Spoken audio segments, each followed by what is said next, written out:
A sharp drop in commodity prices and a tightening global monetary system have served to derail growth on the African continent.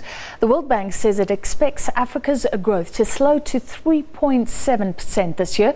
That compares to growth of 4.6% last year, so we're down by almost 8% as a continent. The World Bank is issuing its biannual report on Africa's economic growth prospects earlier today. The continent's headwinds have been severe. Lower commodity prices and the end of cheap US money have put Africa's growth ambitions on a back foot. Oil exporting nations like Nigeria and Angola have been particularly hard hit, with that commodity's price more than halving in the past year.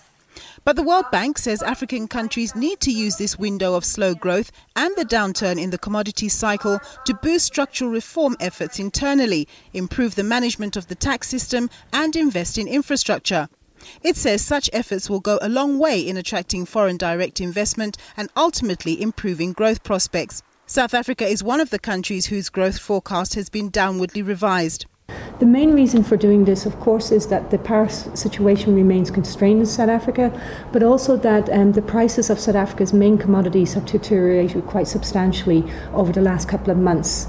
On the basis of that, we see key export prices for iron ore about 25% down in the last 2 or 3 months already. So on the basis of that, we have revised down our growth forecast, and I think the important emphasis going forward will be to ensure that the power supply is restored in line with Eskom's forecast going forward, so that the pickup in growth we forecast will happen. In line with slower growth expectations, the bank says that the official unemployment rate could rise over the short to medium term, especially given the pressures seen in the mining and manufacturing sectors.